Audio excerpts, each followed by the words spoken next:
Hey, book club besties.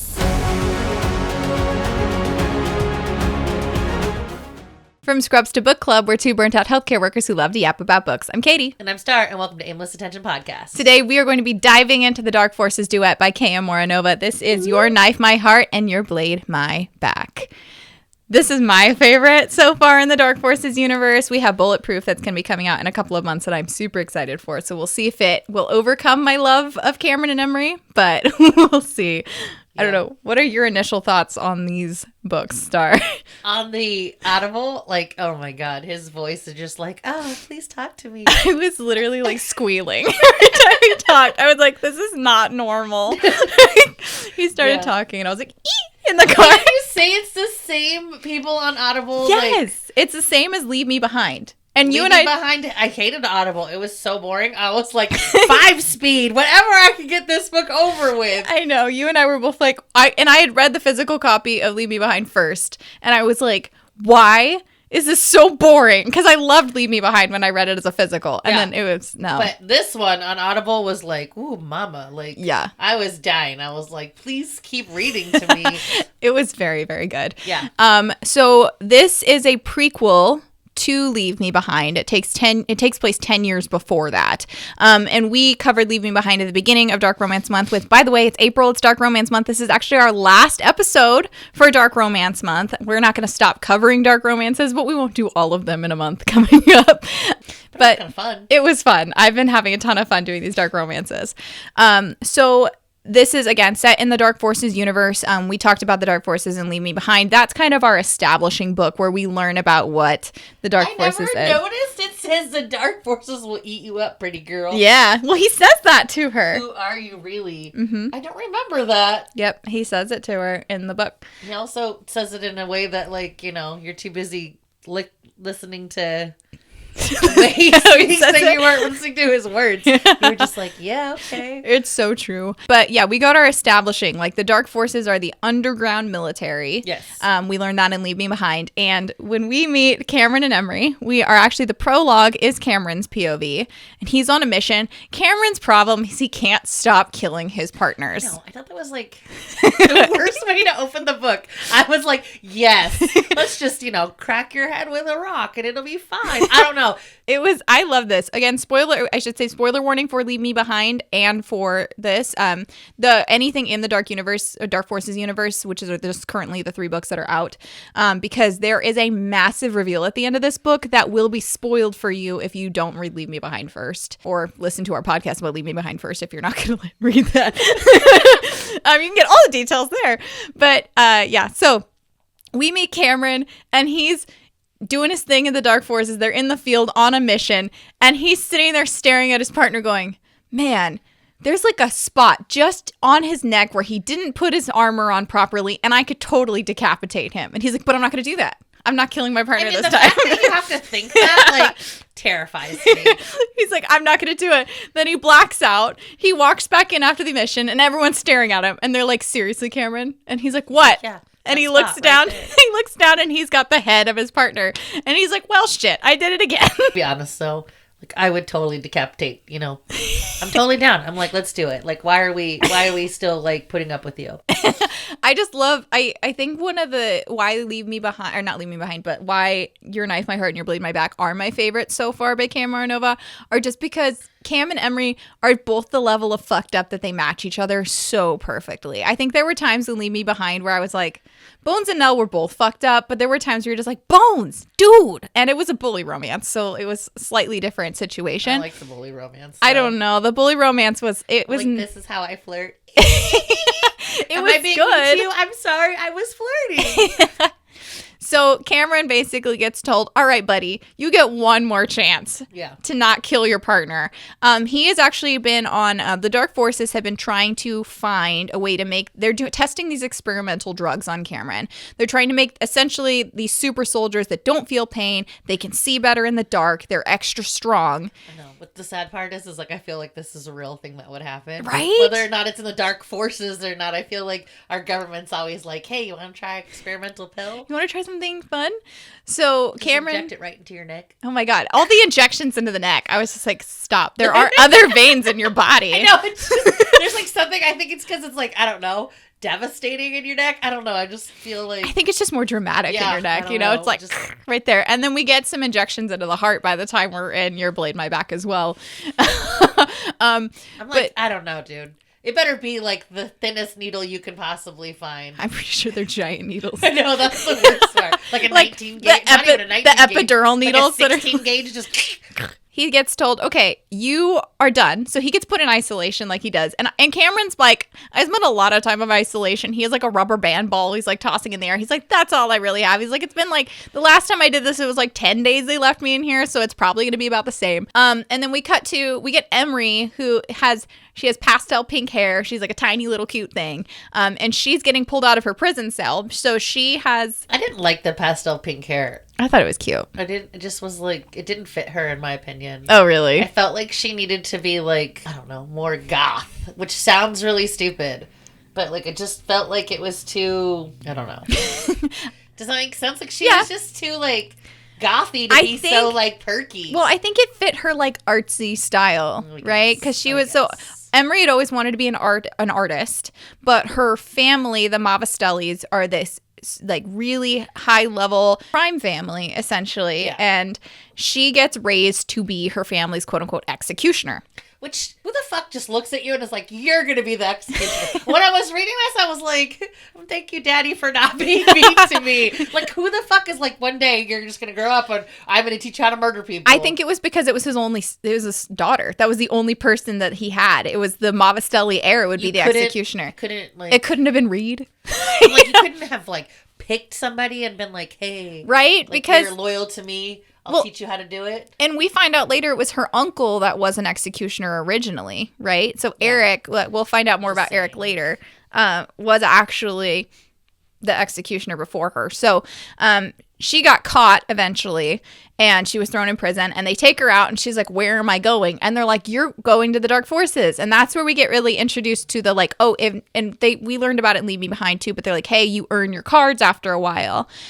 We will learn in this book that never happens. You're earning your cards just means that like either you are going to die on this mission or we're sending someone else to come and kill you. You are not getting out. Kind of like fucked up. I was like, yeah, but Emery has an initial like, oh, that's cool. I could get a life out of this. But she's also like, is that real? Because I feel like that's not possible at this point. Like they wouldn't let hardened criminals like us be in this underground military and then just be like, float on your way, have fun, you know?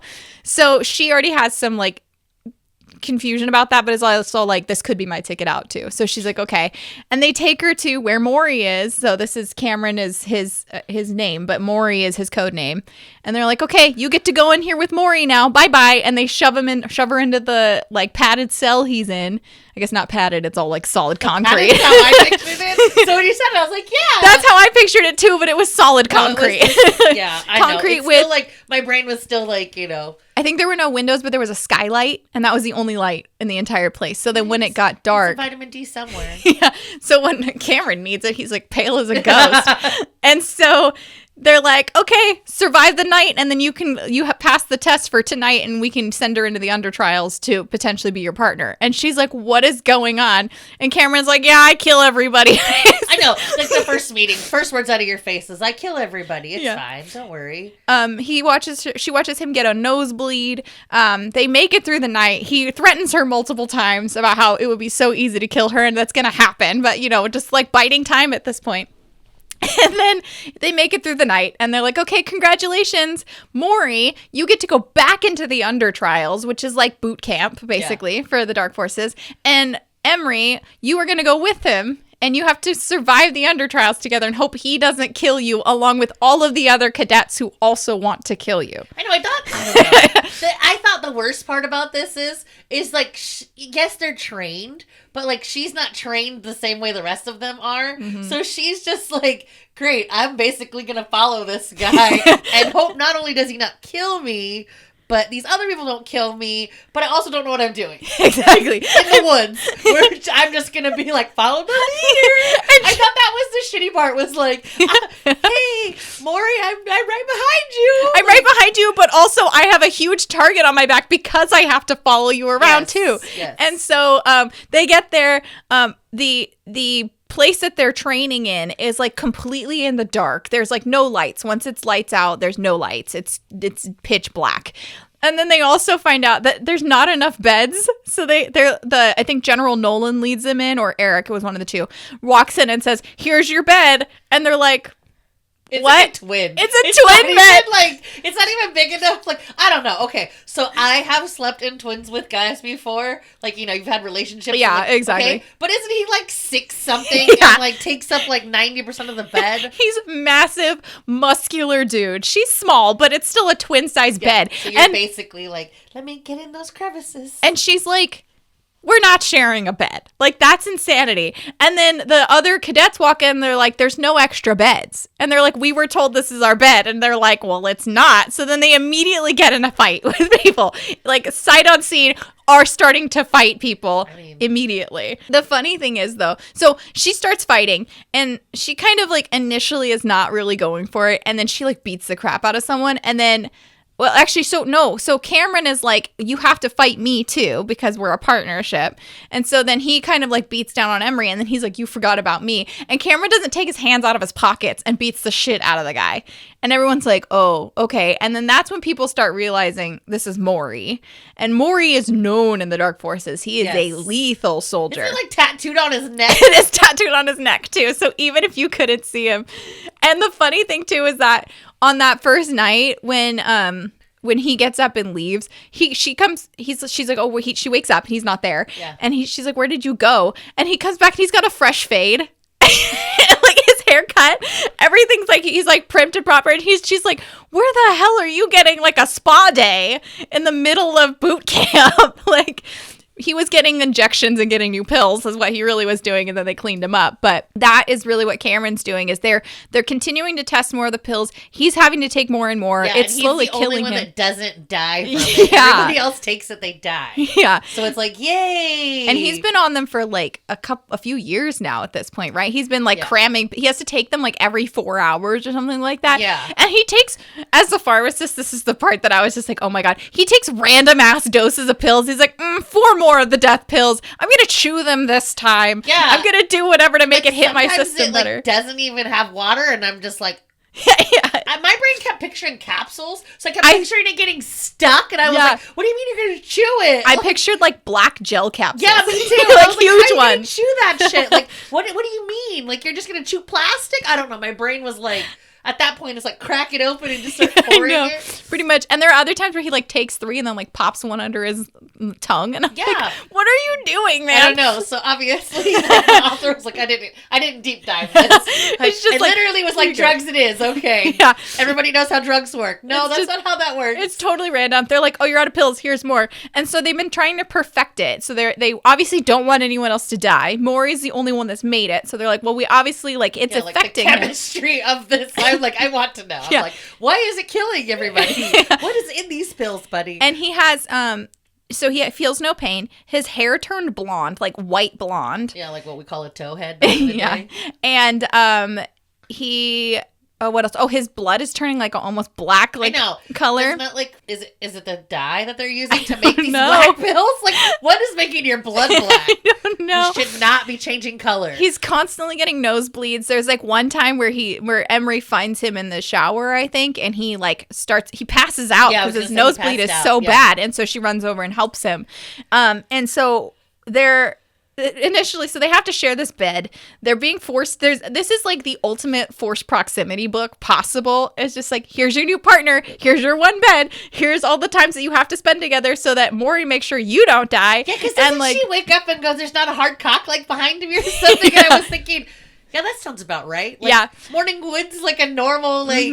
I think she wakes up and starts grinding on him, too, because she feels true, that. But I think it's like I think like the first day he's already like out of the bed because he gets up at like 3 a.m. or something. He goes and trains by himself and he showers by himself because he doesn't want anyone to see. One day she does follow him to see where he goes at 4 o'clock in the morning, and he ends up in the weapons room, and Eric's there. It's Lieutenant Eric, and he just looks at her and goes, "Oh, hey, Emery," and then hands her night vision goggles, and he's practicing. There's sounds that go off, and it's all throughout the day, but most people don't notice it. So he trains in the dark because he can hear so well that he can just turn and he like throws a dagger like immediately through the jugular of one of the, or a K-bar or whatever it is that they used, right through the dummy's jugular, like just out of the side because he heard it. And so he's like, yeah, we're training him to use all of those senses to it's just crazy. My problem is I'm jumpy at work. I'm like, oh my God, somebody's making noise. There's nobody in the building. Yeah, I don't know. I'm too jumpy. I would be like, oh my God. Every time, like, you should see me. I'm like, karate chop. Yeah. Yeah. It's pretty bad. Yeah. I can't imagine if I could hear shit extra on top of that. Right. I mean, I get he's trained, but no. Like, my brain's like, no. They make fast enemies with Damien and Bree. Those are two. They were actually a couple before they came down. They were a duo doing bad things above, and now they're a duo doing bad things below. I mean, you gotta find your partner. They're really cute in the end. But she finds out pretty quickly that because Cameron just sits out on trainings. He's like, I'm Maury. I don't need to do this. So they're like jogging laps, and he's just sitting on the side, like watching everybody. And she's like, why does he get out of all of this? And he's just hanging out with Lieutenant Eric or whatever. But she quickly learns that Bree, especially, her thing is manipulation. And so she is able to get information out of her really easily before she even realizes it. And then she's like, oh shit, I can't talk to Bree anymore. She's definitely going to be a problem for me. Then we have Wraith and Arnold, who are two people who are ex-military, then started doing bad things. They don't think they said what their crimes were, because that's the thing in the Dark Forces. You don't say what your crimes were. You just know what you did was bad enough to get down there. But yeah, Wraith and Arnold are two other really nasty people they're encountering. And I think Wraith calls her, what does he call her? Like Runt or something like that. So yeah, their nicknames are not my thing. I can barely remember people's names, and then you throw nicknames out, and I'm like, sure. Yeah, I think I only remember Maury because like he literally calls himself that, and I was like, creepy. It's like, let's call. And Maury means something. Yeah, so Maury means to die. So she's like, Maury as in to die, and he says no as in to conquer. That's what he prefers. So Maury is also like he's like a tortured poet, basically. We learned that he would have liked to have been an English teacher if he had been out in the world, and she would have been an artist. Yes, but you did something bad that made you go there, so obviously you didn't deserve whatever life you wanted. So while they're in the barracks and before they do the under trials, they spend a lot of time she spends a lot of time in the library. There's also another guy that kind of gets mentioned in passing is Bryce, who's in the library and just studying all the time. She's reading on tactics for killing. She's reading on manipulation tactics, just reading in general. She's doing lots of research. Maury every once in a while will come in, and she actually sees that he has newspaper clippings along with like his book of poetry, and they're her killings from when she was the executioner. Yeah. And so she would pose the bodies in like ways where they looked like they had their hands on their mouths and they were crying or like whatever, and she had a pink gel pen, and she would put X's over their eyes with it. There's like one where she had like a metamorphosis where there were multiple bodies that she like sliced down their back, and then they were like looked like they were coming out of cocoons as they went. Totally was like flayed skin, yummy, crazy stuff. But so she really was like, if I'm going to be in this position, and Reed had told her, we get mentions of Reed throughout the first book, was her mentor the whole time while she was the executioner. They were actually the same age. We learned that Reed's family home burned down, and that's how he ended up adopted into the Mavastelli family. Okay. And she was always like, I kind of felt like he burned his own house down. I mean, which Reed does say in Your Blade My Back, yeah, I burned my family's house down so I could join your family. Reed's interesting, and Reed will be a big, big player later on. So they do all these training exercises. She and Cameron start getting close. They have this constant back and forth thing where they're like, they're going to have sex, they're not going to have sex. They're like touching each other, they're not. I think he fingers her one time and then basically tells her she's like useless and to go away. Like he did some pretty creepy shit that even I was like, God. I was like, I like it dark, but that's a little like, yeah, And he knows that also. So the other effect that the pills have is that while he doesn't feel pain, pleasure is higher with these. So when he does get aroused, it's way more difficult for himself to pull back. But he's also worried at the same time because he does start caring for Emery, even though he isn't supposed to. And she even says it to him eventually that I care about you. And he's like, that's stupid. And you should never care about me. I don't care about you. Blah, blah, blah. They go back and forth all the time. And they don't actually sleep together until they go into the under trials. So the under trials, I'm sure I'm skipping a bunch of stuff while they're like initially training, but the under trials are where things get like really intense. So there are 3 different trials throughout. The first one is that they get loaded in like Alaska. They're in Alaska. So they get loaded up into cattle cars basically. And then they said, well, Maury and Emery, you guys need to hold back because we have to transport you separately since Cameron is such an issue. And he's an asset to the Dark Forces. So they get their own car and then they blindfold Emery and just say, here, get on the cattle car with Cameron, who definitely wants to kill you because you're not allowed to see all the underground stuff while we leave. And so she's like, he's laughing at her because she's bumping into everything. And she's just like, oh God, I hope Cameron doesn't kill me while I'm blindfolded. Eventually she stumbles into his lap and then they have sex. I know. I was like, are we going to actually have that? Like, I don't know what their deal is. Like, that's like, oh, I fell on top of your lap. Like, oh, we must have sex now. We must have sex now. They did have especially while I'm blindfolded, it makes it even sexier. They had a situation in the showers together before they left for the under trials. Where they had I think I called it in Leave Me Behind a mutual rubbing situation. Where they were grinding on each other. I don't understand their I don't love you, I love you, I want to bang you, I don't want to bang you. I was dying because in Cameron's POV, he talks about his 8-inch cock. And I was like, Cameron, get over yourself. And then later she references his 8-inch cock. I'm like, dude. I think we talked about this, okay? I am so sorry to all these men out there in the world. That is not realistic. No. Normal size, I promise, is not that big. And no girl really wants it because she doesn't want to touch in the back of her throat. I feel so bad. Every time I read these books, I'm like, I swear no wonder why men have such issues. Women are out here reading books about they're like, I don't know how that'll I can't put both my hands around it. Or Cam Moronova really likes to say he hit my cervix. And I'm like, ow, that's not fun. I was thinking that too when I read that. I was like, Katie, is this supposed to be sexy? Because that just sounds painful. Listen, I think I was more into... It's like getting a pap smear, dude. Like, I don't want you up there. Please come back a little bit. Well, there's one time where she's like, I could feel him... I think it's in Your Blade My Back where she's like, I could feel him so deep it felt like he was spilling directly into my womb. And I was like, no, that sounds horrible. Nobody wants to touch in the back of their throat. That sounds Nobody terrible. wants to go, I'm sorry. Exactly. It's just I don't want to be literally getting banged and be like, why does my throat tickle? I'm sorry. It's just not my thing. This is the one where Cameron says, I've never been able to see my dick through someone's stomach before.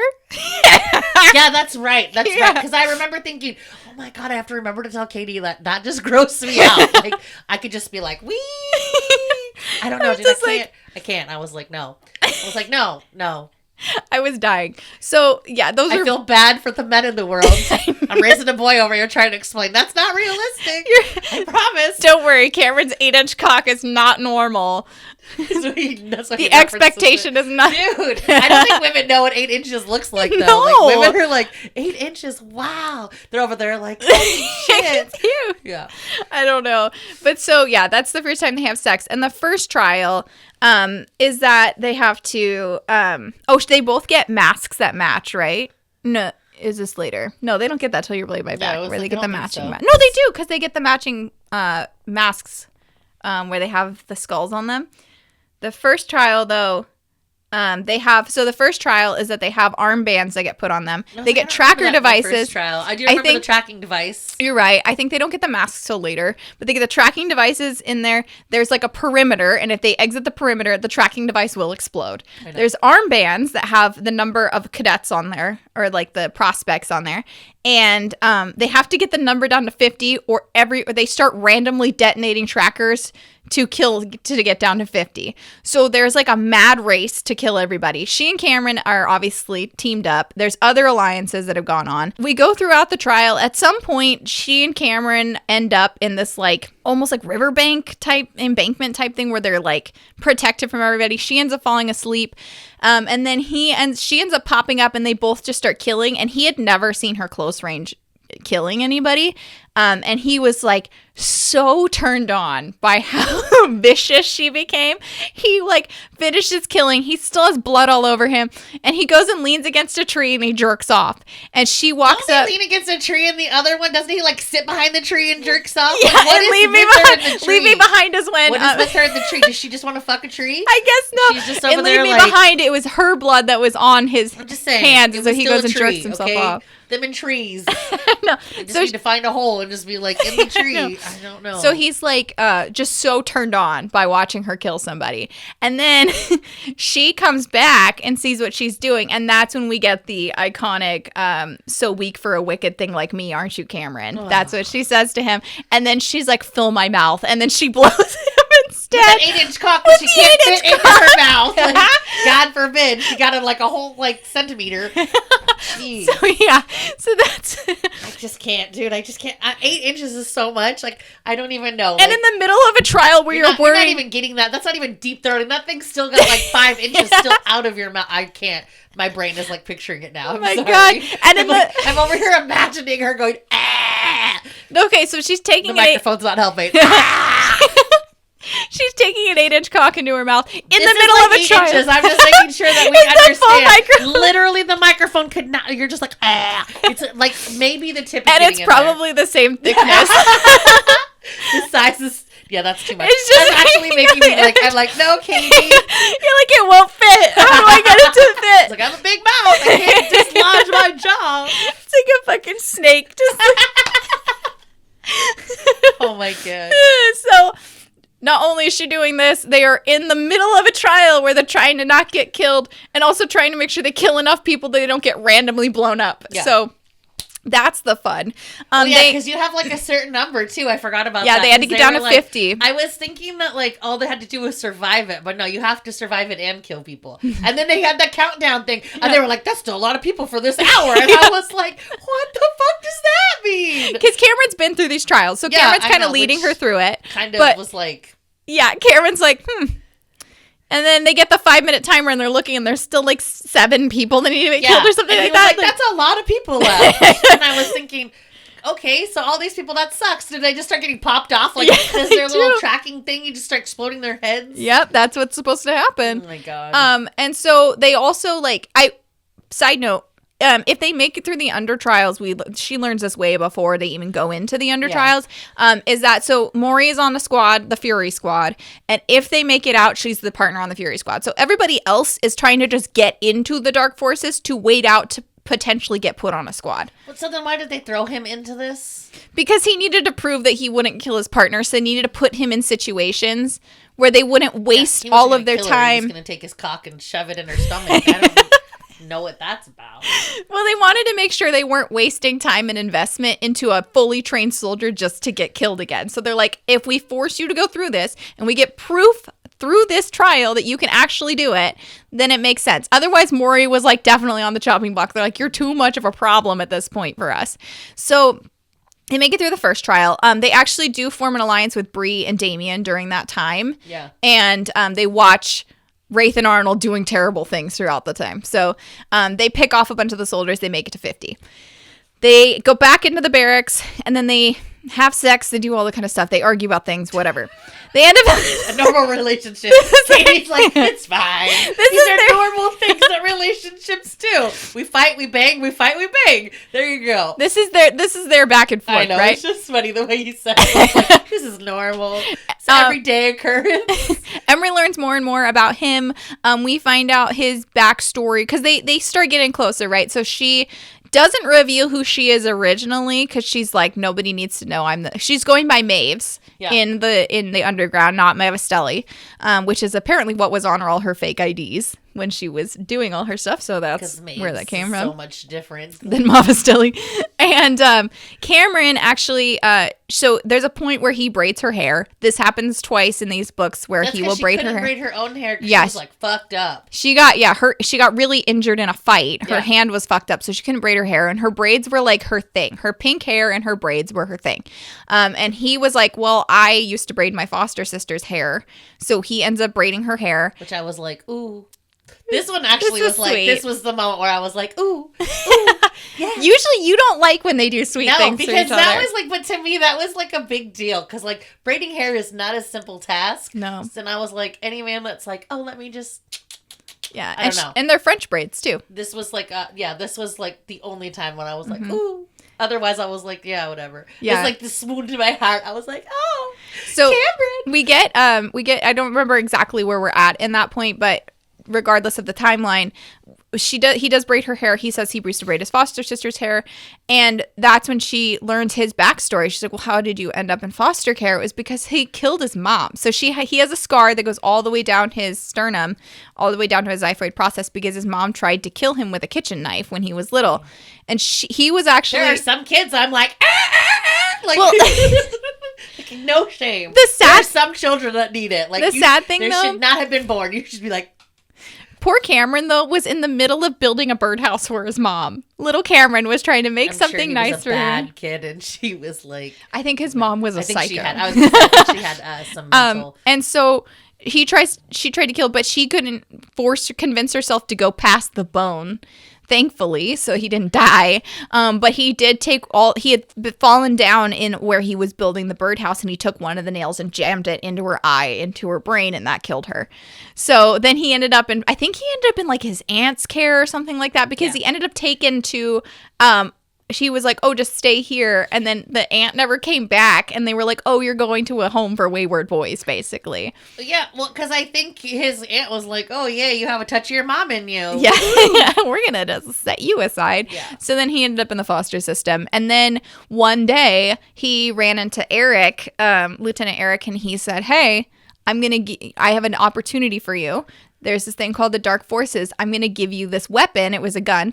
And he said, go kill these people, and then I'll give you the opportunity. And so that was Cameron's test to see if he had, the wherewithal to go do this. And he went and killed the people and came back, and they was like, okay, congratulations. Here you go. So he views Eric as this father figure. Eric's really been the only person, adult in his life that had come and kind of taken care of him. I mean, if you never had one, that makes sense. Yeah. As your fucked up as it is. Your mom tried to kill you. Your mom tried to kill you. Obviously, somebody not trying to kill you would make total sense to me. Like, okay. Yeah, so... I don't know. Like, therapy would have been a good thing. Mm-hmm. Not, here's a gun, go stab people. A gun and stab people, yeah, okay. A gun and stab people. It's a bayonet. I was like, I don't know where that, the two don't match, but here's a knife is what I meant. Yeah, and so they share their histories together. They grow closer, blah, blah, blah. They end up in the second trial, and the second trial is that they have to form teams of 4. And it's kind of like in Leave Me Behind, where they had the one where they had to get to a certain area. It's kind of like an obstacle course type thing through the woods, where they had to get to a certain area and they had to get there with their partner. So in this situation, you have to get all of your teammates across the finish line, whether they're dead or not.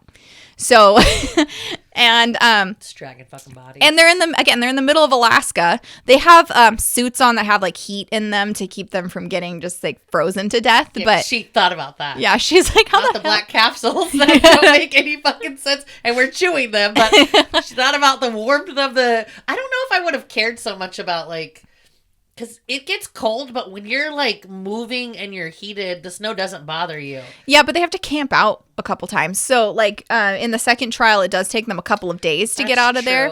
And same with the first trial. I think they're out there for 4 days or something. Yeah, I remember that. I guess my brain was just that because the way the story reads, though, yes, they're camping out, but you just feel like they're constantly moving. It's there's sleep was not on their brains at all. 4 days, and they were like, "Wow, I haven't slept in 80 hours." Well, Maury doesn't sleep on missions at all. He does say that. I could, because fuck you. I'm like, no, you're gonna stab Terrifying. me as soon as I close my eyes. Well, especially in a scenario like that, where you're not just on a squad with your buddies who are doing missions. It's oh, all of these people want me to die, including the people that are on your team. You're not sure about them either. Exactly. So they end up teaming up. It's her, Bree, Bryce, who was this quiet guy with the glasses. They find out he's a poison master. Yeah, and I thought this was interesting because he puts like the poison on her knife. And then Cameron's like, no! Yeah. And I was like, what? Yeah. I was so confused. I mean, I figured it out later, but I was confused in the moment where I was like, why is Cameron so like determined to be an asshole? Yeah, so that's how it reads. It does read like that. But we see Cameron have ends up getting in contact, like his hand or something comes in contact with his own blade, and he's like, that's why you don't poison your blade. No, I swear he does it to himself. He's like, see? Remember. And or he grabs it or something. He does something real psychotic, and I was like, psycho. Yeah, they actually, before they end up on this trial, because her and Cameron are fighting, I don't remember exactly what they're fighting about, they literally get into a brawl in the middle of the cafeteria beforehand, and Bree, even before they leave, was like, can you two figure your shit out, because we have to be on a team together, and then they get in a fucking brawl right beforehand. It's because they were like, I really want to fuck you and I love you, but I can't tell you I love you. That's right, it's because Emery told him that she cared about him. Yes, yeah. And he's like, I can't tell you that, so I must...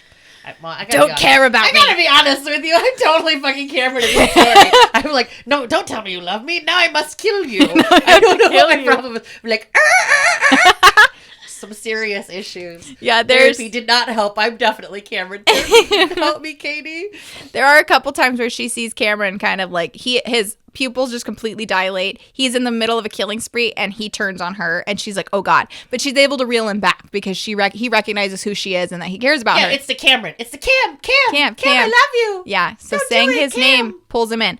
They end up finishing the trial, but she does get a stab wound through her calf. Yeah, and she can't run or do anything. Yeah, it's so they get it all the way done, but then the very next day is the final trial, and Cameron's like, you're never gonna make it out of here if you don't take some of the death pills. And she's like, I'm not taking the death pills. This is when I wanted to just shut the book off. Yeah, she's like, I'm never ever gonna take those death pills. And then he ends up popping some in his mouth.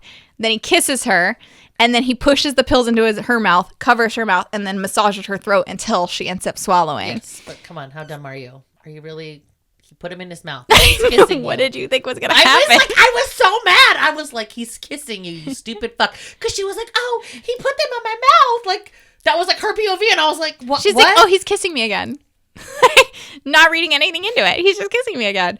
I guess if you're like super in love, maybe. I don't know if I've ever been in love with anybody. Like, no. I think maybe I have never been in love with anybody because I was like, what are you doing, you stupid bitch? Everything in me was like, how dumb are you? Yeah, so he ends up giving her the pills. She was like, oh, I'm a drug addict. I swear to God. She went like on like a whole journey of like, I'm a drug addict. Her POV was really bad on this one. Well, her POV this chapter made me want to just stab her. I was like, I want to kill you. Well, her POV is like, everyone dies on these pills. I'm going to die now for taking these pills. Good. You deserved it. You literally let a man put fucking his black capsules in your mouth. He was like, along with his 8-inch cock.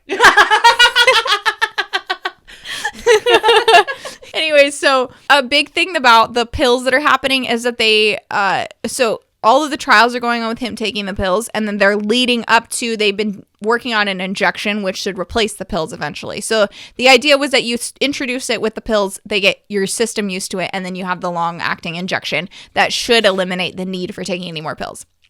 So right the day before, or actually the day of, that they're going to do this final trial, Cameron disappears. So Eric and Nolan take him away again, and she doesn't know where he is. She just gets taken with the rest of the recruits. They're out in the middle of the woods in Alaska again. This one is just like, you have a hunter and a prey, and you have two cadets that they assign, and there's one who's running, who gets like a however many minutes start. Somebody gets murdered like immediately. Was like, and I was like, oh fuck. Yeah, so they get a however much of start, and then the second one chases after them, and then whoever, if the chaser doesn't get them, then they get killed. Whatever. And if the prey doesn't make it, obviously then the person kills them. So yeah, but like immediately the first person released was like, go, and it was like, yeah, it was like literally like killing a fly. It was like, yeah, done. So the moving on, and I was like, what the fuck just happened? Like, that wasn't, there was no runtime. It was like, go. She was like 3 feet, and it was like, and I was like, okay, well.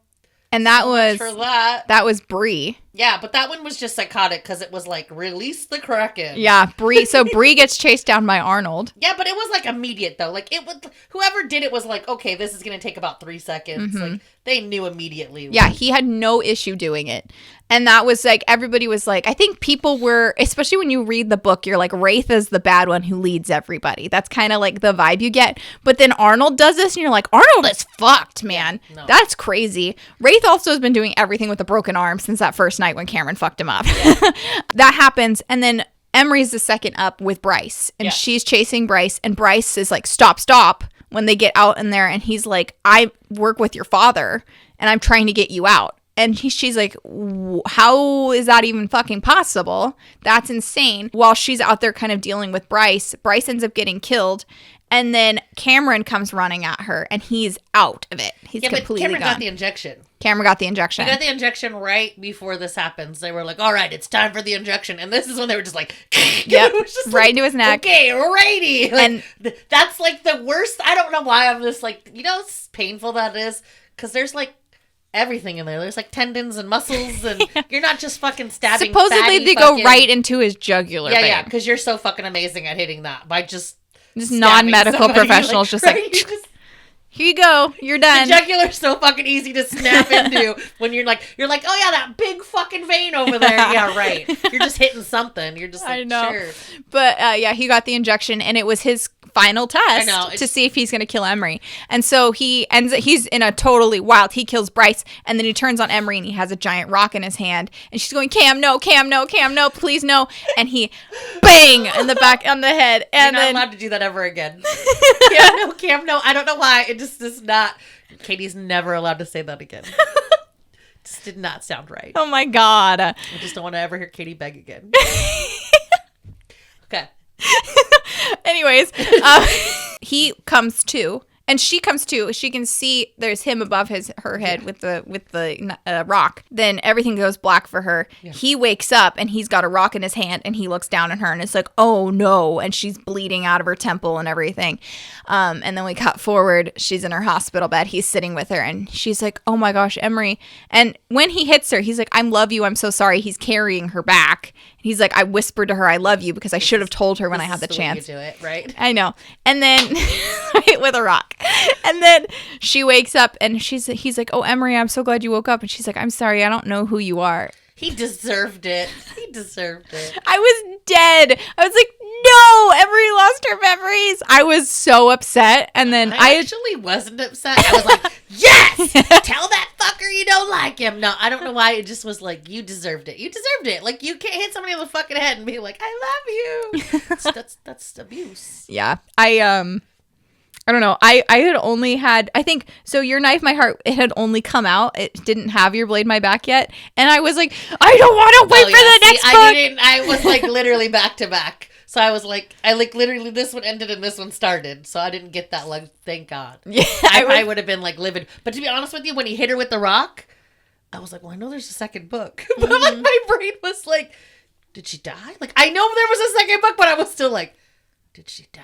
Like, so if I didn't know there was a second book, I probably would have been livid. I probably would have been like, Katie, dare you make me read this fucking story? Yeah, I knew it was the first book in the Dark Forces Duet because I follow Cameron and Moronova on Instagram and everything. So, and it does say 1 on the side. So I knew there was going to be a second book to this. And I had read Leave Me Behind first. I think I read Leave Me Behind and then this book came out. And so I was excited to read this. But yeah, I love Your Knife, My Heart. So then we open Your Blade, My Back, and we get this anonymous prologue. Yeah. Which is somebody calling and trying to get Maury's pills. And they're like, no, we're not giving that to you. And they're like, I've just been trying forever to get my hands on these and it's not happening. Yeah, did you see? This is where we got the idea that they were black capsules. I'm not the only one. See, somebody else they're like black capsules. Too. Yeah. But you don't chew black capsules. No. Sorry, I noticed it and I was like, I have to be like, this is bullshit, because I knew I wasn't crazy, because they kept talking about black pills and I was like, no, this has got to be a capsule.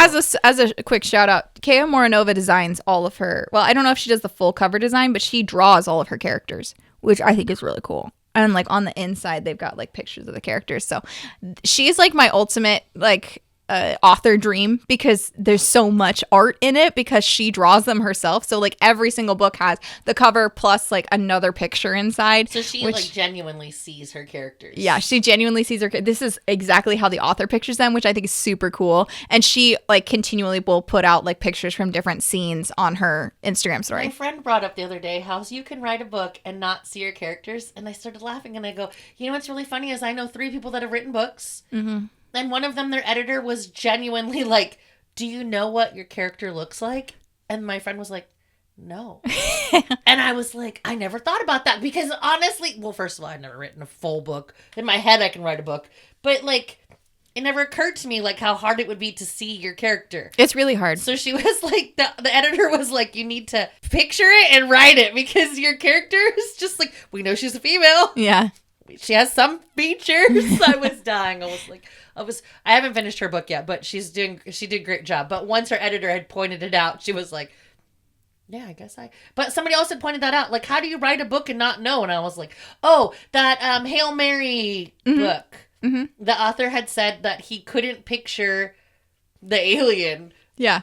But whoever did the movie had gotten like what he was thinking. And I was like, yeah, I could not. I don't know how you write a book and not like. I'm the same way though. Like I can like how the conversation started. It's so it is weird because I have written a book, but it's like I can tell you my character's features. I can say they have black hair, they have really pale skin, green eyes. I cannot picture it in my head. I don't have a full-bodied person in my brain that I can see. When I read your story, I had to picture both of your characters. Like, seriously, was like, oh my god, this is so exciting. Mm-hmm. Like I was like, oh, and then he's like running through, and I was like, I just picture. I don't know. I loved it, but I also don't picture people the way like the author sometimes writes them. So. Yeah, I think this is really cool that we get to see like the actual interpretation from the author on the actual page. So anyways, we end up in Your Blade, My Back. Emery has no memories. They are on the Fury Squad. And now she's going by her code name, Morphine. So they're Maury and Morphine. Star hates that. I did hate that. I was like, I blanked it out until you said it. And I was like, God damn, I remember not liking that. You know how I feel about nicknames. I know, but I think she is his Morphine, though. I know, but like such a shitty, like. But he is keeping a distance. She's better than Coke. She views him as like this really distant person, which he is. He's intentionally not interacting with her much. Otherwise, he's being cruel to her. The other guys are like, yeah, we never see, like, if they don't really fight with Maury, but he'll box with her basically, and it's very weird, their kind of whole situation, because he very much is still in love with her, but he's like, I can't make her remember me. I also don't want her to remember me, because how do you say like, hey, we were kind of in love and had a thing going on, but I tried to kill you? It's totally fucking terrible. Right. and he's really like, she's gonna wake up one day and realize that I hit her with a rock. Like, a big ass stone. But also part of her memory loss is she doesn't remember being the executioner. She doesn't remember any part of her like history. She wears her hair down a lot or in a ponytail now because she doesn't remember how she liked to do her hair.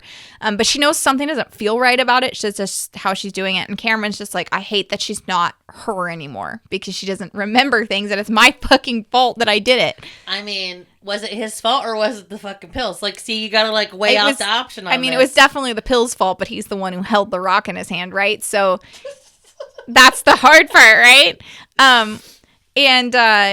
So oh my god, this is a total side note. So I just read a contemporary romance where they're like the best friends that became lovers, and like there was a betrayal and they haven't seen each other for 10 years and they come back together, and then you don't talk about the betrayal and when they're kind of getting back together until the end, and you find out what the big one was. And the big one was that he got super, super drunk at a party, and then she went there because they had a really bad phone call, so she went to go find him, and she sees him, there's a naked girl on top of him and his pants are down with his dick out, right? So she's like, obviously I know what happened. And so he's like, my problem is that my memory is of you. I was so drunk that I still can see you coming in and going down on me and having sex with me, so that's who I thought was having sex with me. So then she's like, thing that could happen. I know that, but then so she's like, I know the problem isn't that, I guess, like I understand now. And I'm like, he still cheated on you. I'm sorry, even though it was alcohol motivated and he thought it was you. Conversation before. Is it cheating? Yes. Allison, we need an answer. Allison, I think, agrees with me. She does. I think a good majority of the population agrees with me.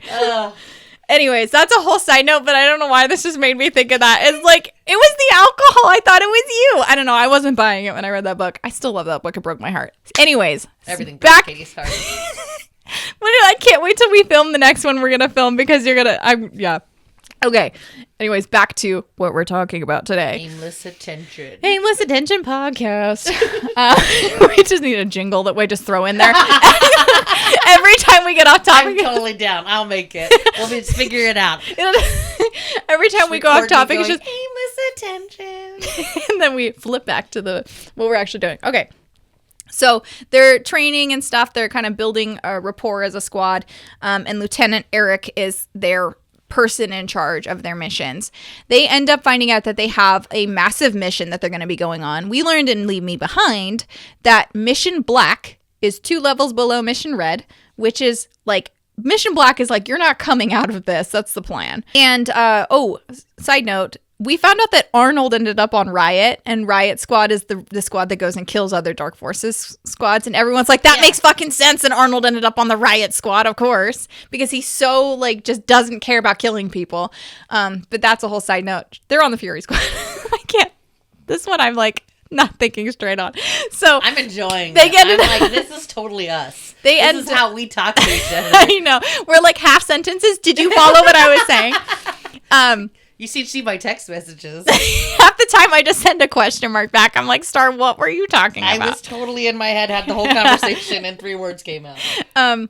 But so they end up getting told that they're going on Mission Black. They have to take Micah, who is one of the people in the technology department. So she's a hacker.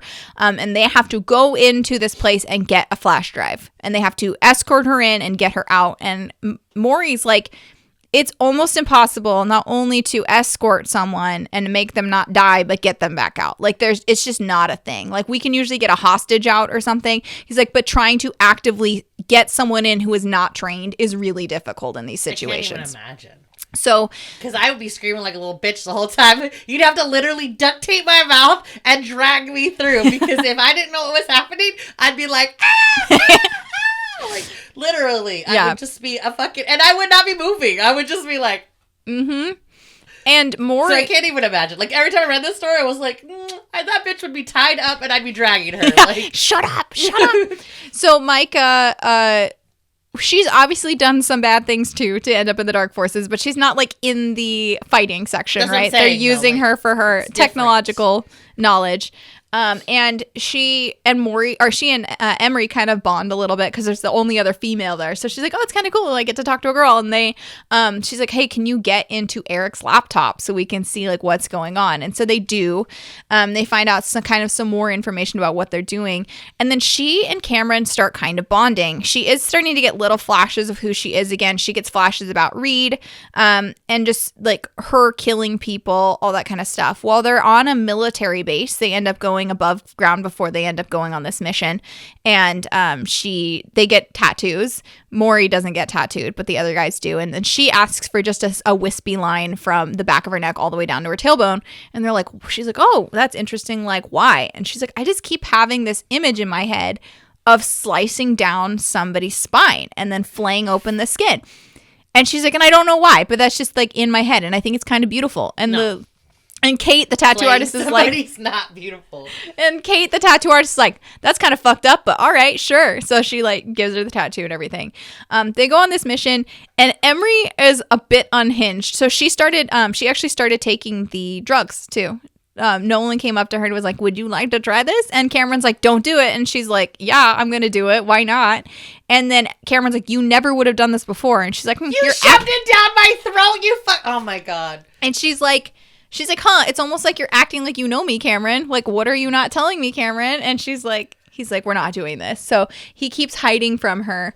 And then they end up going on the mission. And she and Cameron are supposed to be distraction, right? They have a whole plan on what they're doing, and they're going to get into this whole place. And she ends up just going rogue, and she starts like throwing grenades everywhere. She and Cameron are like laughing and like going and killing a bunch of people and stuff, and everyone else is like, what the fuck are you two doing? And they're like, change of plans, this is more fun. And they're like throwing, and she's like doing things where she like throws a grenade over her shoulder, and Cameron's like genuinely laughing, and they're having like a wonderful time doing this crazy thing.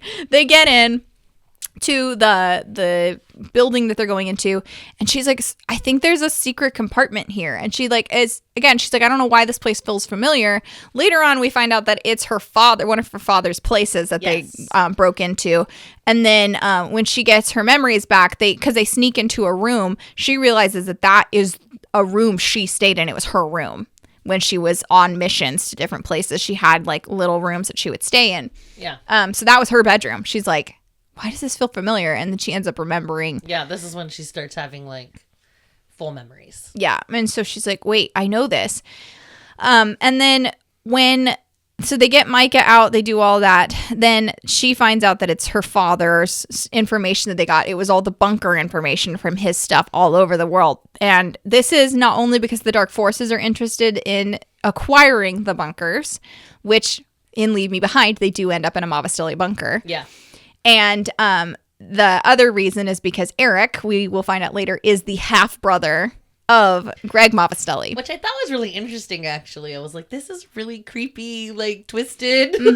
I thought it was, I really liked the intricacy of this story. Yeah. I think it was, the Leave Me Behind is good. It's still, but it's heavy on the bully romance and kind of, you get a little bit of the outside stuff and the stuff with Jenkins. But I think this has so much more of like a bigger world to it because of how integral Emery is to the Mavastellis in general, that it's really cool. And then having Cameron have the tie to the Mavastellis as well makes it really an interesting story. Back it up. Okay. Said that, but I was like, no, it wasn't this one. Yeah, so they get captured. What happens is she runs into Reed, and she's like, what is Reed doing here? Because she remembers Reed. And then she's starting to remember things. And then her dad comes in, and she's like, this is my dad. And then they show her the video of Cameron hitting her in the head with the rock. Yep. And her begging him. And she didn't know his name still at this time. He kept saying, I don't like it when you call me Maury. But she's like, well, what do you want me to call you? And he's like, I'm not going to tell her to call me Cameron until she remembers who I am. Because that's a whole rabbit hole that we're going to go down. Yeah. But once she starts calling him Cameron, it's a whole... And they already like... There's one time where they're doing something and it's before she remembers stuff, and she's like, I know I'm attracted to him, and I know there's something between us. Like there's just like I have this gut feeling because of the way I feel react when he's around. And then I think he fingers her, and then she asks him to have sex with her, and he's like, no, I'm not doing that. That's like. It's like, your dude, 8-inch cock can't touch your belly until you remember who I am and that I hate you with a rock. Cameron. But I will finger you. So well, it's kind of like Leave Me Behind when the brother is like, let's just turn around. Yeah, let's just you do you, I do me, but we'll do it in the same room. Yeah, I know. So they get captured. She ends up having to do more executioner work for her father because now she's back to being the executioner. And then Cameron has been holed up in a room, and they've been torturing him, trying to get information about the Dark Forces, why they're after the Mavastellis, like all that kind of stuff. Cameron's not breaking. No, because he doesn't feel pain. And they also want his death pills. Like, that's Reed's big thing. He's like, I want access to the death pills. The Mavastellis want access to the death pills because they want to distribute it, like, just like selling drugs. Like, yeah. They want to have their own little cartel thing going on. And so all of that's going on. Cameron's getting beat to shit. At one point, Reed kind of like, he's like, oh, we're going to have this meeting. And then he is like, oh, there's not going to be guards in front of his door. And she's like, why are you helping me? And then she ends up barging in, and she sees Cameron's there. She is like, I'm so sorry. She breaks down. Both of them break down. They're like, I love you, blah, blah, blah. He is like, it's okay. Sorry. It was just, earlier you were like, Cam. And now you're like, I love you, blah, blah, blah. Move the fuck on. Well, there's so much to talk about I in this. I just thought it was hilarious the way you did it. It's hard not to be like, that's funny. But yeah, they end up going back. She goes to this meeting. Everything gets revealed that they know that she was in his room. And then Reed is the one who's assigned to give her punishment. So she gets beat up by him. She gets her hair cut by him. Can't feel anything. Like pressure. Yeah. Thanks. I felt your warmth. Well, yeah, they both can't feel pain, right? No, so but it's like I feel your warmth. You touched me. I think Cameron at this point though is overdue for doses enough. He's started to feel pain and his body is shutting down. They get broken out from the Mavastellis. They leave. And then later, that's when we find out that Eric is her uncle, and they are planning to go take out Greg Mavastelli after they've been kidnapped. But Cameron had known that they needed to get kidnapped because once Emery got knocked out when they were on that mission, it came over the heads that Eric's like, you have to let them take you. We had him swallow a tracker. I think Micah came up and gave him the tracker. They're like, they're going to take the tracker out of your neck. We're going to have you swallow one so we know where you are, and then we're going to come get you. So Fury ends up breaking them out, and then they go back into training again, knowing all the information about the Mavastellis and who Emery is and all that kind of stuff. And now her and Cameron are just like blissfully together, knowing who they are. They're like making out every chance that they get, and they have specific showers on every floor of this base that they found that are private, where they can just have sex all they want and stuff. And then they start practicing halo jumping, which is where they jump out with a parachute and then they don't pull it until it's like really, really close. And that's all for visibility purposes. So they start practicing.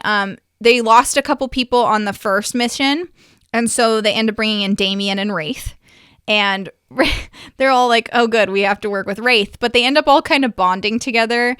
And Damien is like the only one who can't figure out his formation in halo jumping. But they have Have you ever like looked at what that looks like? Yeah. You could literally break bones if you don't do it like right at the point. Mm-hmm. Like even our own military does this, and these people literally like they expect at least 90% of them to break bones. Yeah, it's like crazy. It is literally like you're like, I don't even know. I can't jump out of an airplane, but I mean just enough knowledge of knowing how the drop where you have to like release is not far enough away that like you're literally like no. And if there's anything like, by the time the air catches your parachute, you're like ow. Well, and if there's any buildings or anything or trees that you didn't just account for, I don't know, dude. It's just insane. The way that we train that is, I don't know. I mean, I kind of get it. I appreciate that our men and women in service, but no, thank you. I can't do but they're practicing, and they're like, oh, well, let's see who can pull their parachute last. And everybody's like, hell yeah. And Cameron's like, hell no, please don't do that. I love seeing Cameron in his full like, oh god, Emery, please stop like era, because Cameron, especially through the first book and like the beginning of this book, is just like la la la, whatever, I'm gonna die, I'm gonna kill everybody, la la la. And then he falls in love with Emery, and he's like, Emery, for the love of God, please don't die. Like, I cannot have you die. I cannot lose you. She wins the competition by pulling her parachute last, and Cameron's pissed. He's like, never do that again. Yeah, because that's... And she's like, ooh, he's gonna punish me. Oh, good girls get punished. Good girls get punished. Oh, Lord. And so, then they have sex in the shower. Again. Literally, like, need water friction. And then they end up going on the mission. And they meet with Reed. So Reed takes out their trackers. There's a couple people that they meet with that they find out that I think Wraith overhears Eric talking that Riot or they were told that they're going to get their cards on their next mission. And then they overhear Eric talking about how somebody like the Riot squad or somebody's going to come in and dispose of all of them, which is getting their cards, right? Yeah. And so I thought that was the spoiler. I was like, Katie, like, this is weird. And then I realized I was missing the uncle. I was like, oh, I must have like somehow like just figured that was part of the story. I didn't realize that was like the big reveal, and I kept going, oh, the Riot Squad's coming. That's the big reveal. Like, no, but I kept waiting for Bones to show up. That's where I was like, oh yeah, where is he? Like, Katie, I don't understand the reveal. Because I kept being like, Scar, did you get to the reveal? And so they start working with Reed because Reed wants to take over the Mavastelli dynasty. He's like, Greg's an asshole. I'm done with Greg. I should have been the person to take over this anyways. And Eric is trying to come in because he's like, I had a rightful claim to the Mavastelli line, and Greg took that all away from me. So you have these two people that are trying to fight for it. Eric is trying to use the squad to take down Greg Mavastelli so he can worm his way in. And then Reed's like, no, I've worked my ass off to be a part of this thing, and I'm going to take it. And all of these men trust me, so we're doing this. So Reed comes in, takes out all their trackers the night before. And then they give him a Dark Forces uniform that he can wear to kind of sneak around in. Yeah. And then they go on the mission. Emery gets super injured. He gets super injured. They're both getting shot and stabbed all over the place. They're both basically living only because of the pills. And then he ends up using the black injection to survive. And then his like veins start turning black, and he goes psycho killer at this point. Psycho killer. And he ends up, they think, killing Wraith, and then he almost kills Emery. And then she and Damien are trying to get across a building, or they use one of Reed's men to lead them somewhere, and they're trying to go to another building to go kill Greg. And there's like a rope bridge that they're having to cross. And so that almost happens. Cameron is like, I'm going to kill her. So he takes a step back. He takes the last injection they have, because they're both like shooting themselves up with morphine just when their body starts going into shock to make their body not feel pain. Yeah. Shouldn't she not be feeling pain? She's already named. Well, she's not feeling pain, but her body's reacting to it. So they're actively. Because you're like literally. Oh my God. So then because like her ankle's dislocated and she ran upstairs with it. Like he's got a bunch of stuff going on. He's like shot in the side and everything. Like 5 years to recover. I know. Fuck that. Yeah, his knee gets blown out later, but he takes the black shot and then to make it, and then he realizes he's going to kill Emery, and he's like, I love you, Em, I'm so sorry. And then he injects the morphine straight into his heart, and then he dies. Basically, like immediate death. Mm-hmm. So then she's like holding him and crying, and Reed shows up and he's like, you need to go kill Greg Mavastelli. I've got this. And he takes epinephrine and shoots it directly into his heart. Because that's how that works. That's the other thing. I'm like, as a pharmacist who goes on codes, I'm sitting there like, I mean, maybe in the movies. Maybe in the movies, man. I'm just like, but I'm also just thinking, you can't just like stab holes in your heart. I wasn't trying to say anything because I was like, Katie, like, they're just...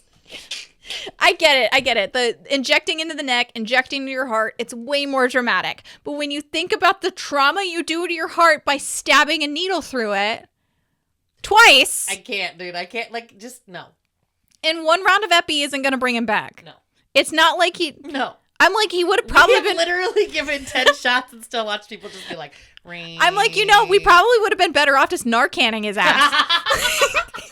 I don't know. It was right in the heart, though. I don't know. The whole story was like, I was just staring at you. Like, you made me read this. And that was like, for the most part, when there are medical things, I try to, I try to pretend I don't know things. I didn't know anything. But fine. I can't watch certain medical dramas. I can't watch comedies because I'm just like, why are your feet on the table that all of the patients have to sit on? Why are you doing that? Why didn't you change your gloves in between rooms? Like, it's just those little things that I just can't look past. I can, but I'm like, the whole time I'm thinking it. I will think it. Like there's a TV show where like she like touches her phone with her gloves that she just touched, and I was like, bleh, bleh. I was like, okay, and then it like goes past. I was like, okay, we can move past it. Just like in the story, I was like, okay, whoop, we're back alive. Epi did it. Like one shot of Epi straight to your heart. I mean, it must have been like 5 million fucking, like it was like a ton of units. I don't know. I was like, sure.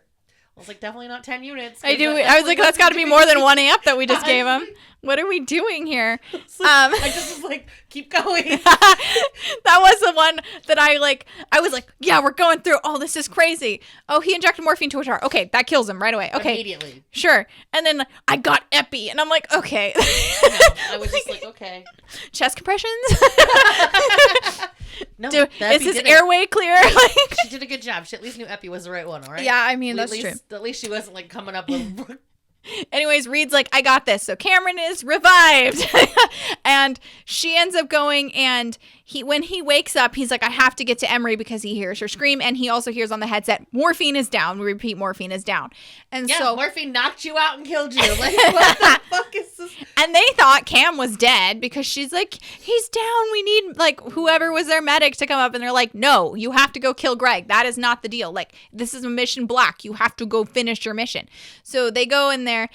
She gets like tied up and everything. And then he tries to go across it's like a zip line. He tries to go across the zip line, but because he's like But he just came back from the dead and he's so fucked up. His muscles spasm like 3/4 of the way through and he drops the thing and he's like, well, I guess I'm going through the 4th floor window, and just slams into that, makes it up into the room where Emery is there with Greg. And Greg shoots him in the kneecap. It's like, Jesus Christ, dude. And then he's got his cane that he's walking around with, and he's like going, blah, blah, blah. I'm going to kill Emery because Emery didn't do what I wanted. And I'm going to kill Cameron because Cameron sucks. And then Reed, we're going to go off into the distance, you know.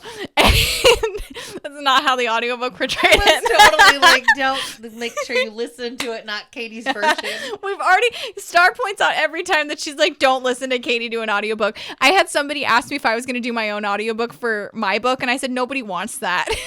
I think she would do fine if she read it appropriately. No. Could you imagine her with a man's voice? Oh my God, no. My name is Bastion. I was just trying to like, I don't know, some of those women do a really good job with men's voices. Like, I'm like, that's a girl? Like, oh my God, I need you to listen to when we get into the Rose Hill series by Elsie Silver, Wild Card, he's got this super gruff man voice, and then he's like, and then the GPS says, turn left at the next exit, and you're like, what the fuck? Where did that come from? I don't know. Those people can do voices. That's why they're so good at their. Yeah. Usually it says read by the author. So usually you're like, oh yay. Yeah. The voices are going to be all the same. That's why we have me as a pharmacist who does a podcast on the side. So you can decide, hey, do you want to listen to this bitch's voice, or do you we pay for the good audiobook narrators to do their thing. Not for me. Nobody pays for me to do this. There's a couple authors that I've enjoyed them reading their book. I don't think it would be me. So hello, my name is Beth. Hello. Now I'm laughing. Okay. Anyways, Cameron gets shot in the kneecap. He's walking around with his gold-tipped cane and everything like that. And then he is going to, he's walking up towards Cameron, and Cameron says, I love you, Em. I'm so sorry. And he's like, don't look. And he takes his knife, and he's going to slash his own throat. And she's like, you can't come back from that. No. And she's like, no. And then right before Greg, like, lifts up his cane to hit him again, there's a knife that comes through the base of his skull, slices through his tongue, and locks his jaw open. And it's Reed who kills him. And then they end up having to take out Eric as well, because Reed's like, I needed to kill. And she's like, whoa. Why is all of this going on? Because he's like, 2 birds, 1 stone. I get Greg out and I get Eric out. And all this is my thing. And we're done. And so they end up, I forgot to mention before they go on this mission that Eric had walked up to Cameron and said, hey, I have a deal for you. If you guys make it through the mission and you terminate all of your team members, then we can make you the sergeant of the new Hades squad that we're going to form. And he's like, immediately in his head is like, I've always wanted to be an officer. And he's like, but I'm not going to kill Emery. And so Reed ends up saying like, oh, did you know about his deal? And he's like, I didn't want to tell you because I didn't want there to be any doubt that I would ever do that, because he's like, I'm not going to kill the one person I've ever loved. Yeah. Because he does say, I think when Emery still doesn't have her memories, they're talking, and he said that the worst thing there was only one person that he ever loved, and he killed her by hitting her in the head with a rock. So his own mother. And his own mother. He never loved his mother, though. That's what I said. He didn't even love his own mother. Mm-mm. So, I mean, I don't know. She sounded like a psycho. She was going to kill him. So. Well, yeah. But they end up taking out Greg, and they take out Eric during that mission, and Reed ends up taking over the Empire. They get out. They get all healed and everything. And then we cut forward a year, and they're living in Madrid. And they're at a pub that Emery owns, and they're hanging out with Wraith and Damien. And Wraith took a while for them to kind of get warmed up to, because again, he's Wraith. As a side note, they all thought Wraith had been killed by Cameron, but then he was obviously not dead. So they like walked him in, and they're like, oh, hey, Cameron didn't kill him. That's amazing. And so they're all hanging out. Cameron's in like a fancy suit. He's got like rings all over his fingers, and like they're living off the Mavastelli money, and she's been kind of running it. And Reed was like, I never wanted to take over. I want you to take over. And she's like, why would you want me to do it? He's like, I have bigger plans. So we learn in the end of this book that Reed's last name is Jenkins. and he is in the Dark Forces. Which is what I thought the big reveal was at the end. I was like, oh, this is it. And then you said something else, and I was like... No, I said Jenkins was the reveal. Oh. Mm-hmm. Somehow I thought you said the other thing was the reveal. Because I kept thinking Jenkins was going to be in the Riot Squad when the Riot Squad showed up the first time. Yeah, so I was too. I kept like waiting and waiting and waiting. And I was like, what the fuck is the big reveal? Yeah, and so we actually... And then I thought Emery killed Jenkins. And then I thought Emery was going to be the other chick. And I was like, where the fuck are you getting these stories in your head? You're just making shit up now. I was all confused. I was like, what is happening? I was waiting for you to get to the end because I was like, there's a massive reveal. Yeah, no, I was totally like... And I kept waiting for shit to come up, but I kept like listening wrong. And I was like, you're like, wait, what's this? I was like waiting for it. I was like, it's here. Is this it? That's it. That's it. But so Emery is running the Mavistelli dynasty at this point, and with Cameron, and Reed, we find out, is on the Hades squad at this point, and the newly formed Hades squad. So we're gonna get some of those players that end up on the Riot squad and end up on the Malum squad as well. That will play into Leave Me Behind, which is very cool. No, and I get it now, but when I was reading this story, I kept waiting for I kept being like, oh, the Riot Squad's here, Bones is gonna show up. Yeah, and I was all fucking, I was like, kept trying to piece shit in together. I was like, no. Well, and it was like, this is a prequel, so I was like, okay, and it's like 10 years ahead of Leave Me Behind, so I was like, okay, well, who's gonna pop in or whatever, because there's always how that happens, right? And then when Jenkins got revealed, I was like, oh my god, when they were like, he had blonde hair, I was like, oh shit, this is Jenkins. Like, no, but I kept waiting for Bones. I was like, now I didn't realize it was 10 years. It's 10 years, like, he would have been like 12. He was like, Star's over here trying to like write me in as a child, teenager over here slicing throats and shit. Yeah, and Emery, not only is she doing her thing, running the Mavistelli stuff, she also is an artist, and she's been selling her paintings and everything. And she paints this where it's like two broken soldiers, where they have like the bottom half of their faces are skeletons, because that's what their masks were the skeleton faces. And they're being like, they're walking into the depths of hell together, and there's like these like skeletal fingers that are trying to pull them apart and stuff, and it's called Mori and Morphine. But because they can't have the Dark Forces have an idea that they are out and about, because they assume that they all died on that last mission, she just doesn't list it with a name. And then he's like, oh yeah, it's going for $2 million. And she's like, that's crazy. And she's like, I can't believe somebody would want to buy it. And he's like, I have the best place we could put it. So he's obviously buying it. He's like, you think I would let you sell a picture of us to like other people and I wouldn't keep it? The worst part about how my brain works is I was like, Bones could be their child. Oh. I know it's not how that works, but that's literally how my brain is like, oh my god. Side note, I completely, like, I said that Eric gets taken out, but I didn't say how. So Jenkins has the reversal agent for that black injection that they got, and they had one more black injection. And they kind of patch Cam up enough at the end of this with his, like, he's walking with the Mavistelli cane out to him, and he's like, did you take care of them? And he's like, yeah, I did. And then faster than he can react to it, he injects him with the black drug. And because obviously Eric hasn't been taking any of the drugs to build up to this, he just immediately dies. So that's what kills Eric in the end, is Cameron. And they were all like, is Cameron even gonna be able to do this, because this was like his dad? You know? And he's like, he threatened Emery, so it's automatically like, no. He killed his mother. It's not that far off that he killed the person that like brought him in the world. Yeah. This other guy's just some person that helped raise him. I don't know. The whole thing was just, I don't know. It wasn't unbelievable, but it was unbelievable. Like, I was like, all right.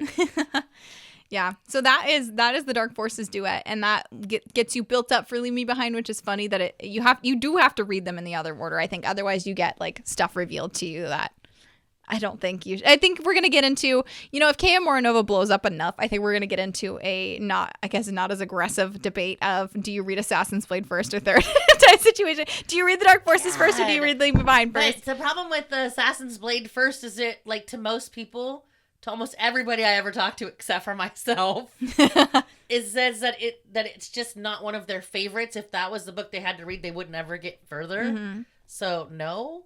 Yeah. Because Leave Me Behind was kind of fun, and then you get into this, so it would be hard if you started this way and then went that way. Yeah, I think so too. I think Leave Me Behind does a really good job of establishing the world you're in. Yeah. Whereas this one, I think you come into it I mean, they're both like Emery's getting introduced to this world for the first time, but I think with you having two characters that are already ingrained in it with Bones and Nell, that you just are fully immersed and you get the full thing. Whereas this one, you get the buildup of like what actually happened for them to get on squads and stuff. No, I agree. It has to be Leave Me Behind to these two. Yeah. So what would you rate these books? I don't think I rated them on Goodreads yet. Now that I'm sitting here looking at them. I don't know. Probably a 4. It didn't go over as well as like, but I can't remember if I left Leave Me Behind as a 4 or not. You did not like Leave Me Behind. I'm pretty sure it was a 4. I think you gave it a 4. I don't hate these books. They just were like, all right. Like, yeah, there was a lot of things that were like 8-inch cock. All right. 8-inch cock. Morphine to the heart with with one shot of epi. I like literally was like, one shot? Like, all right. Yeah, if I take away those. But you like the story. But we talked about this before too. And I really wish I could find the freaking TikTok, but it was fucking hilarious.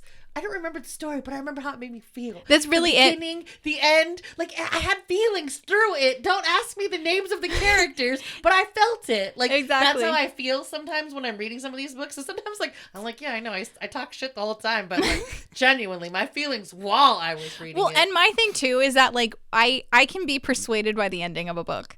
Like, if I liked it... Katie's crying by the time she's closing it, it's a 5-star read.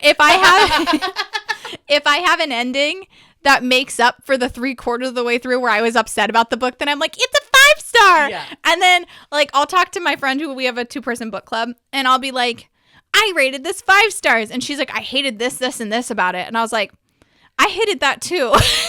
And then I'm like, why did I like this book? Yeah, because like I said, it's because they kissed at the end. It's because in the beginning you felt something, in the middle you felt something, at the end you felt something. Exactly. That's like really how a book should be rated, right? It's so true. Not the details in the middle. It should be how it made you feel. Did it give you something that made your heart go ding, ding, ding, ding, ding? Yeah. No, that's 100% like how I'm going to start rating this. There we go. Did it make me feel something? I genuinely love these books. Like these are books I could see myself returning to. Leave Me Behind was good, but I think these trump Leave Me Behind in my sense of this, because they're so good. I think Cam and Emery are such a fantastic duo, and I love their backstories and coming together because they're both really fucked up and like they fit each other. But I think all 3 books work for me. Like if I was to do all 3, I enjoyed it. Mm-hmm. If like I said, but if we were just, it's that definite like, how did it make me feel? Yeah. And I think Bulletproof comes out we're filming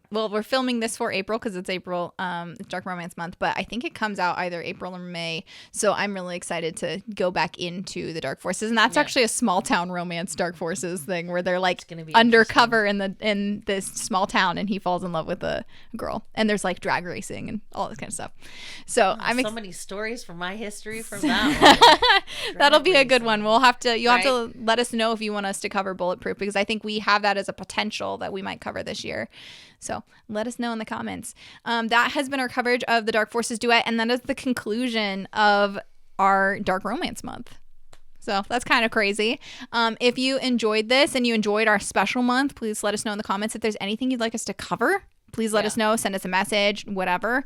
If you are watching this on YouTube, I will pull up a slide so you can follow us on social media, and we will see you in the next one.